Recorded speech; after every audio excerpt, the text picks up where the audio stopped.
O grupo emergiu na trilha das falésias de barro vermelho com o sol da manhã, ainda tímido. Os raios dourados acariciando suas costas com um calor prazeroso que dançava como seda sobre a pele. Os sussurros que os haviam acompanhado na subida, agora se desfaziam em ecos distantes, mantidos afastados pelas ocasionais notas de Tauren. Um murmúrio melódico que parecia a respiração aliviada da terra. O ancião liderava o caminho, testando cada passo com o cajado como se sondasse os segredos da trilha empoeirada, enquanto os passos de Liora e Caius, lado a lado, ecoavam em harmonia, levantando pequenas nuvens avermelhadas. Kael seguia por último, absorto em seu próprio mundo. A bifurcação que marcava a entrada para Zarent surgiu à frente, um cruzamento natural esculpido entre rochas rubras. Mas, para surpresa de todos, o ancião virou-se para a esquerda, adentrando a floresta de Vires, cujos galhos altos se entrelaçavam como as mãos de sentinelas adormecidas. Caius, com os olhos arregalados refletindo o brilho tênue do amanhecer, ajustou a mochila nas costas e perguntou, a voz carregada de uma curiosidade quase infantil.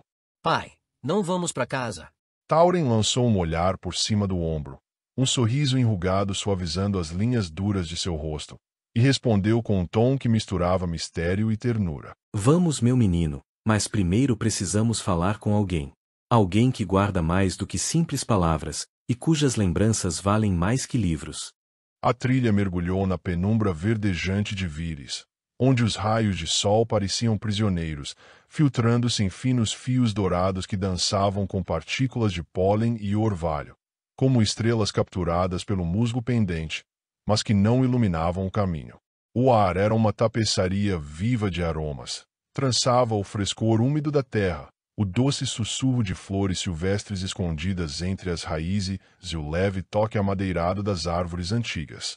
Tauren fez uma pausa, os dedos calejados procurando as notas corretas, e dedilhou acordes rápidos e vivos, um chamado que parecia acordar a própria floresta. Das cordas saltaram centelhas de luz, pequenas estrelas que flutuaram pelo caminho, agarrando-se às cascas rugosas das árvores e aos véus de líquen que pendiam como cortinas vivas. Elas transformaram a trilha em um espetáculo de conto ancestral, onde a magia parecia pulsar entre as sombras. Tauren sorriu, guardando a viola. Liora, com os olhos azuis brilhando como reflexos de um riacho ao sol, não resistiu. Rindo, estendia as mãos para cutucar cada centelha que passava enquanto caminhavam, os dedos dançando no ar como borboletas em busca de um sonho. Caius a seguia, soltando uma gargalhada rouca que reverberava entre os galhos, soprando as luzes com bochechas infladas. Os dois transformavam a marcha num jogo infantil que aquecia o coração silencioso da floresta. Após várias horas, Tauren saiu da trilha. Para o desespero de Liora, seus pés descalços hesitaram diante do chão irregular. Tauren, como vou passar por aí descalça nesse chão todo torto? Reclamou ela, a voz carregada de um misto de frustração e riso. O ancião riu, um som grave que ecoou como trovão distante, mas achou a queixa justa. Voltou alguns passos, abaixou-se com um grunhido brincalhão e ofereceu as costas. Nunca tive uma filha, me desculpe por isso. Suba em sua carruagem, senhorita. Liora divertiu-se, os olhos brilhando, e aceitou a carona, agarrando-se aos ombros largos de Tauren enquanto ele seguia com passos firmes.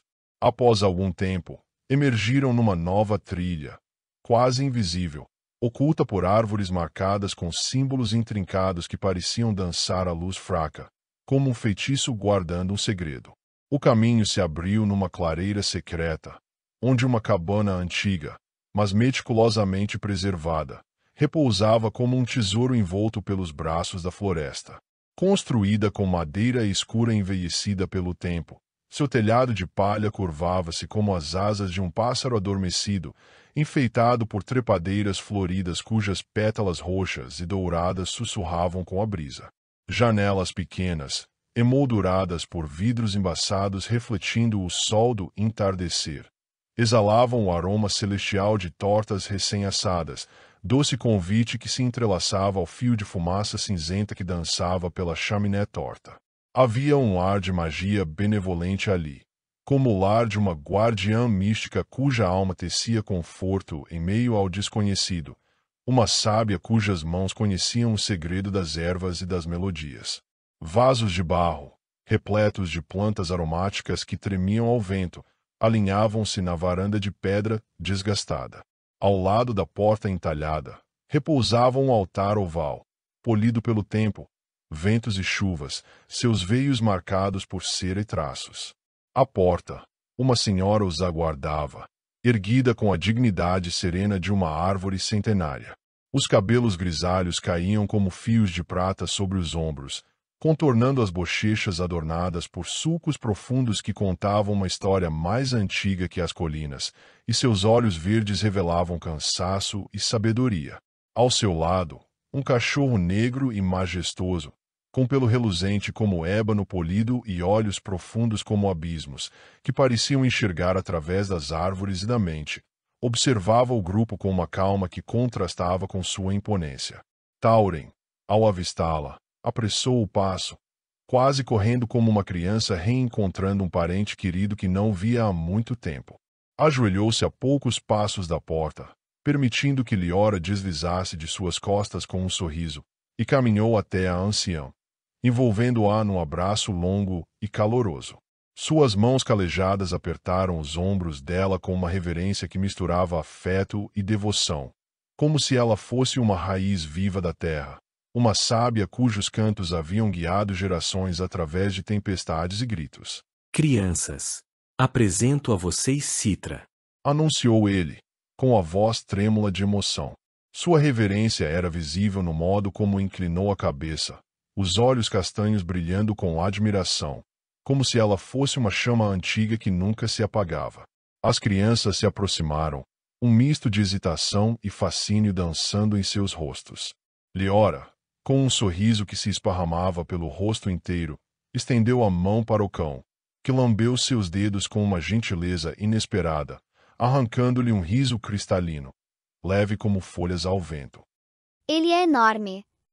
Exclamou, esticando o braço para afagar o pelo negro. Este é Erebus, e nós dois temos um prazer enorme em te conhecer.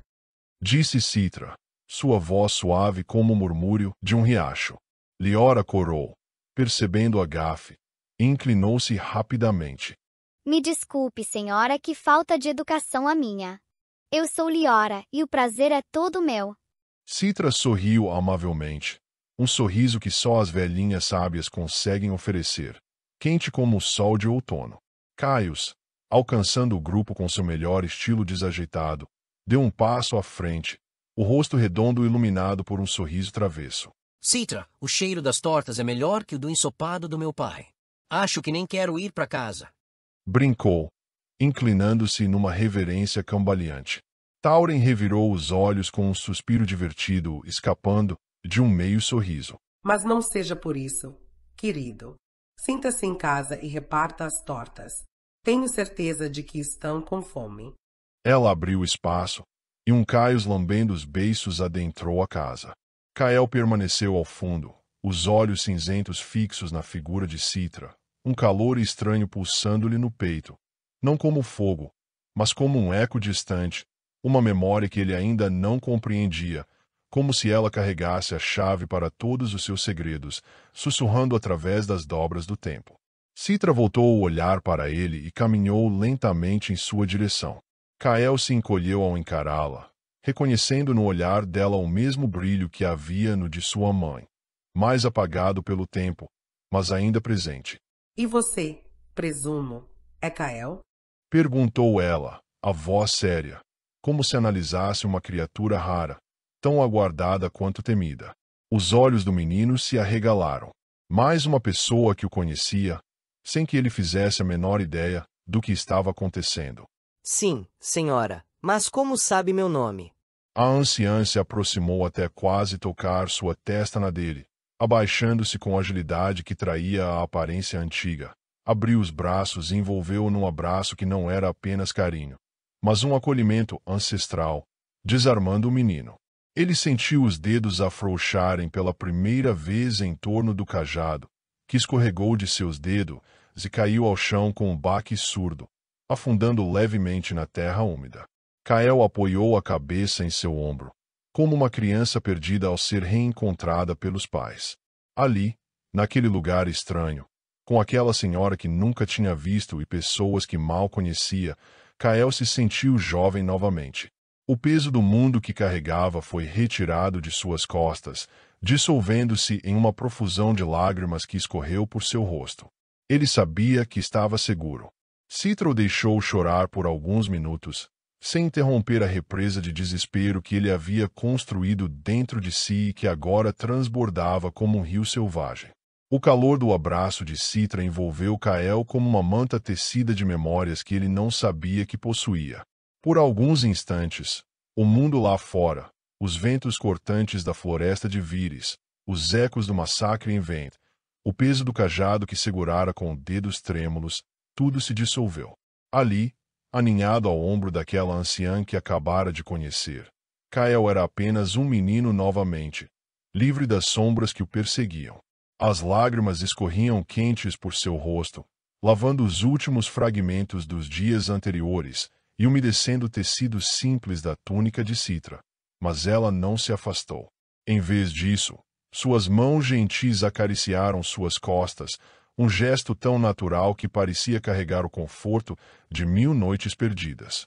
Quando o choro enfim se esvaiu, deixando apenas um silêncio entrecortado por respirações hesitantes, Citra se afastou apenas o suficiente para olhar nos olhos cinzentos de Kael. O brilho em seu olhar, aquele eco apagado que ele reconhecia de sua mãe, ainda estava lá, firme e reconfortante. Eu sei mais sobre você do que você mesmo, Kael. Disse ela, a voz agora um sussurro carregado de promessas. Seja bem-vindo ao seu novo lar. Kael piscou, confuso, as palavras dela girando em sua mente como folhas ao vento. Mas, como? Eu não entendo. Como sabe quem eu sou? A voz rouca de tanto chorar quase não deixou os lábios. Citra sorriu, um sorriso que parecia guardar segredos mais antigos que as árvores ao redor da cabana. Ela deu um passo atrás, gesticulando para que Kael a seguisse. As chamas dançavam em tons de laranja e dourado na lareira da cabana. Erebus, o cão negro, levantou a cabeça do chão de madeira, observando-os com olhos profundos antes de se acomodar novamente, como se soubesse que aquele era um momento só deles. Sente-se, Kael, disse ela, apontando para um banco rústico ao lado do fogo. Ele obedeceu. Citra tomou assento em uma cadeira de balanço próxima, os dedos traçando o contorno de um amuleto que pendia de seu pescoço, um círculo entalhado à mão, com símbolos que pareciam representar uma forma feminina com uma flor, pulsando com uma energia sutil. Sua mãe, Lissara, era mais do que uma amiga para mim. Começou Citra, o olhar perdido nas chamas por um instante. Ela foi como uma filha, uma alma brilhante que cruzou meu caminho muitos anos atrás, como uma estrela cadente, bela, intensa e cujo brilho não poderia durar para sempre. Quando você nasceu, eu estava lá e prometi que cuidaria de você, que o guiaria, caso o destino a levasse antes que ela pudesse terminar sua tarefa. Kael sentiu o peito apertar, a menção à mãe trazendo uma onda de saudade e dor. Então, ela sabia que ia morrer? Perguntou, quase temendo a resposta. Citra balançou a cabeça lentamente.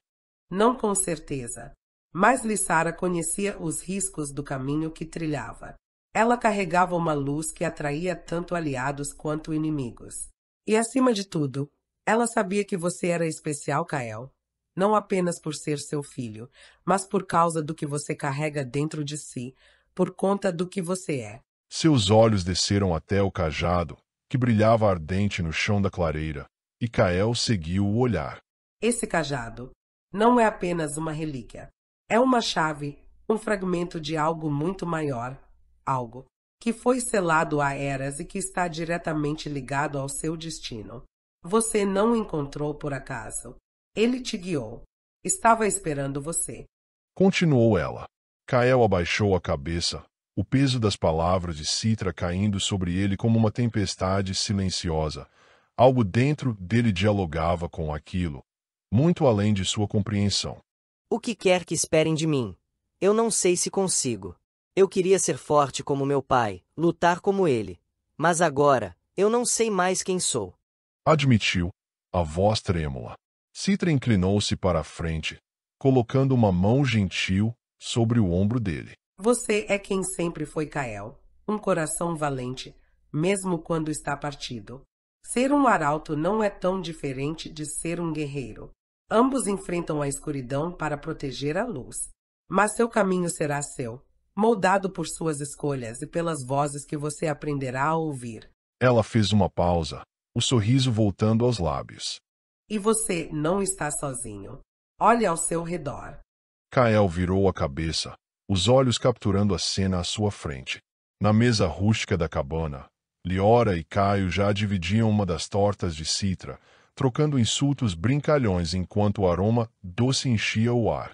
Liora ria enquanto Caio tentava roubar um pedaço extra, suas mãos desajeitadas quase derrubando a travessa. Tauren, encostado na parede próxima à porta, observava tudo com um leve sorriso, os olhos cansados suavizados por um alívio visível.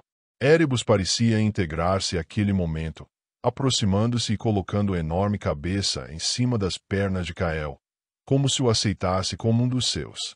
Ele acariciou o pelo macio por alguns momentos, até a anciã prosseguir. Agora, venha. Você precisa comer e descansar. Amanhã, começaremos a explorar o que esse cajado significa e o que ele pede de você. Disse Citra, levantando-se com uma agilidade surpreendente para sua idade. Ela estendeu a mão, os olhos brilhando com ternura. Hoje, você está em casa. Kael hesitou por um instante, mas aceitou a mão dela, deixando que o guiasse até a mesa. Caius empurrou um prato na direção dele, com um pedaço de torta ainda fumegante. Você tem que provar isso, Kael. Tem amoras, é a melhor coisa que já comi. Disse Liora, o sorriso iluminando seu rosto. Ele pegou o prato, o calor da torta aquecendo suas mãos. Deu uma pequena mordida, a boca ainda doía, mas o sabor doce e reconfortante dominou os sentidos, fazendo lembrar do sorriso do pai quando via a mesa farta com sua família. E pela primeira vez há dias, Kael sentiu um sorriso tímido surgir em seus lábios. Ele não sabia o que o futuro traria, mas ali, naquela cabana cheia de luz e risos, ele encontrou um pedaço de paz, um novo lar, como Citra havia prometido.